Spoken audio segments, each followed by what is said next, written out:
Hello and welcome to God Stories. This is a channel I've started, and here you'll find my friends and I exploring stories that God has written, both in ancient history and in our own lives.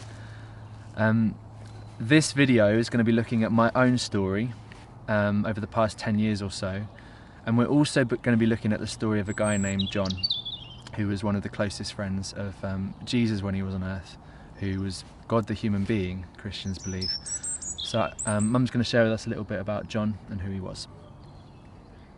Okay, so John was just a really ordinary guy. He lived in Israel the same time as Jesus did.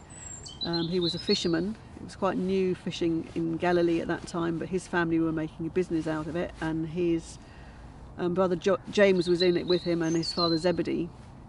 He was probably same kind of age as Jesus, a bit younger, so kind of, I don't know, late 20s or something. And the story about him starts when he's sitting in the boat mending nets with his dad and his brother, and Jesus just walks past and he just says to James and to John, "Follow me." And the Bible says immediately they left their nets, they put down what they were doing, they left their dad, and they just walked off and they followed Jesus, not knowing where they were going or what follow me meant or anything. And you just have to ask yourself, what was that about? What did they see in Jesus that made them so prepared to just to leave everything? And I guess the dad might have been quite fed up because he's left to run the business on his own. We don't know much about that, but they just left they left family, livelihood, everything, and just walked off following this man Jesus. So dramatic stuff. Yeah, I mean, I like to think of myself as a radical Christian and one who takes Jesus really seriously, but when you hear that story of a guy seeing Jesus face to face and literally there and then dropping work, family, I haven't done that. It's probably taken me, I think, about 10 years to do what John did in those few minutes. And to be fair to me, I haven't got Jesus the human being here, so it's a bit more difficult. But I think for me it has been a big thing of letting go of my family and letting go of the security of a job. I left my family in 2010 to go for 5 months to Africa, and I was the only one there who wasn't. I was the only one there from Europe, sorry. So it's quite a lonely experience, and I went there because the same reasons that John went after Jesus, perhaps. Like, I just believed that 5 months seeking God on this Christian course was going to be a good thing to do. But I still really missed home, and I remember crying when I came back to the airport. And 7 years later, I ran away from my job, and where did I run? I ran home. So clearly I hadn't left quite as much as I might like to think. And I think now I'm at a stage where I'm starting to consider again what it could mean to really go for it and really leave, and what it would mean if I was to move out of England, and what it would mean if I was to really listen in to what Jesus wants me to do and what God's doing in my life, and be prepared to leave behind without looking back. So yeah. Yeah, so I think we're talking about this guy John. Jesus actually called 12 men altogether to follow him. Lots of them were fishermen, which is interesting. And one of the stories that really strikes me about John is that they're heading off as this group of men with Jesus in the front to a village in a place called Samaria, and when they get there, the people don't want to have anything to do with Jesus, and it says in the Bible they don't want to because he's got his face set to go to Jerusalem.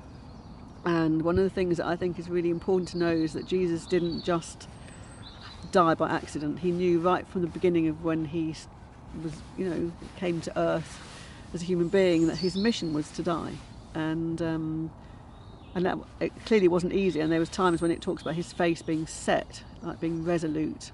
not being prepared to be distracted by anything, because he knew that that's what his mission was. And I guess for the disciples, it was really hard for them to get their head around that. That's not what they signed up for. Well, who knows what they signed up for at the beginning.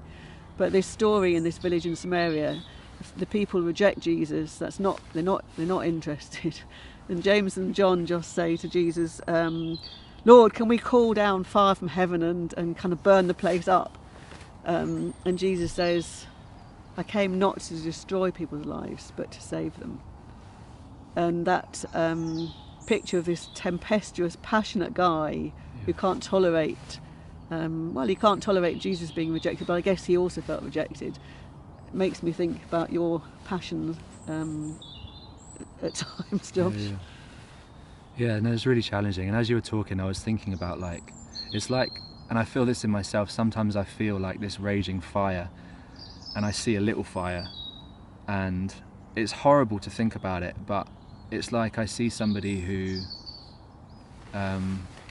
doesn't have as much passion for Jesus as me, and what I want to do is just and just put it out and be like, Jesus, they don't care about you enough. And it's like Jesus, even now, I'm like, it's like he said to me, and his way, he's like, I didn't come to do that, Josh. I came to like nurture the fire and bring this back to life. And I think patience is a big thing that I've had to learn. And I imagine for John, like, he wanted a quick fix. Can we just deal with this, God, so we can show how powerful you are and how powerful we are? But Jesus, the patience it takes to like stoke that fan into flame and like build a fire and gather dry wood and let the wood dry out, and that's what God's doing. He's like patient and kind and slow, and I'm like, now or never, you know.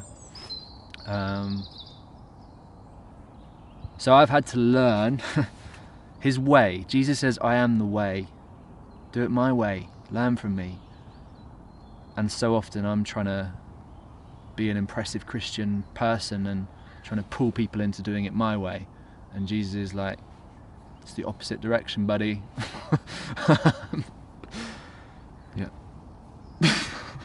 And I guess a big part of that journey is learning to love. And one of the things that's really interesting about John is, so we know that he's called, so Jesus actually gives these brothers the nickname Sons of Thunder, because they're so kind of full of passion, all the rest of it. But actually, John describes himself when he writes his book as the disciple whom Jesus loved. He doesn't use his name. He says the disciple whom Jesus loved. And that transition for me from being this raging guy who wants kind of to burn people up and things to a man whose identity is first and foremost about being loved by Jesus is a pretty powerful picture. And he writes probably more about love than anybody else in the Bible does. And there's one of the books he writes, it says this: no one has seen God. If we love one another, God lives in us, and his love is made complete in us. And one of the pictures of John at the end of Jesus' life, Jesus is convicted before a Roman guy, and he's condemned to die, to be crucified. And there's an image of Jesus on the cross dying. He's been on there for hours and he's gasping his last breath, and John is standing at the foot of the cross with Jesus' mother Mary, and I don't know what's going through his head, either of their heads at this point. I can't imagine the grief and the hopelessness, I guess, and seeing their dreams kind of just disappear. But Jesus speaks from the cross to these two, and he says, behold your son, to Mary, and behold your mother, to John. And he kind of joins these two up, and John takes Mary home as his mother to love her and care for her. And I just feel that kind of commission from the cross is about this picture of learning to love one another, and as they will love one another, God is there and living and completing the love between them. And so it's just a really powerful picture of how important that learning to love one another is. And John seems to have really known something very precious about that. Yeah. Yeah, and I mean, John, that moment happened for John at about 30 AD, but he wrote a lot about love, probably more like 80, 90 AD, so that's 60 years of learning about love. And I think my challenge and what I'm learning is that, like, when he said cast down fire from heaven, and when I just want to like challenge people and be like, where's your passion, where's your fire, what are you doing, what are you engaged with, my goal is to judge people and to like, see, I told you so, you're not a good Christian, or see, I told you so, you're not, you don't care as much as you're supposed to care. But his goal is love, and I think by the end of John's journey his goal had become love, and he's just full of this like, love one another seriously, forget everything else and love one another. Everything else is a waste of time. I heard a guy say the other day, this was so helpful, he was like, people are so busy going nowhere that they're not prepared to be interrupted by the people around them. And Jesus was interruptible, like he had compassion, he'd be disturbed and interrupted, and he'd want to spend time with them because he wasn't going anywhere else. He came here to love them. And so often I'm like doing something which is nothing. I'm just going after Josh's thing, which soon enough I find out isn't a thing, whilst what he's doing is right here. And we lost, this is my brother Ben's bench, a memorial bench, and he was one of my best friends, like Jesus was one of John's best friends, and he was Mum's son, like Jesus was Mary's son. And so it's almost like we can really relate to that moment of like, we've both lost someone we love, and there's this sense of like, I don't want you, I want him. And he's dying, and he's the one I was excited about, and he's the one that I saw hope for, and he's the one I was following, like. And then Jesus looks down from the cross and says, behold one another. And it's like that moment of looking at each other and being like, well, this is what we've got. And John took her into his house, and actually it was just maybe 2-3 weeks ago, Mum came into my house in my annex, and we spent the day cleaning together, and it was good, wasn't it? It was great fun, Josh. I enjoyed it. But learning to love, and it's such a slow journey, and undoubtedly I probably think I'm a lot further ahead than I am. I'll look back in 50 years and be like embarrassed to watch this video. But yeah, he knows what he's doing, and he cares for us, and he's patient with us, and I'm glad about that. So this has been God Stories. This has been my story and John's story, and thanks for watching.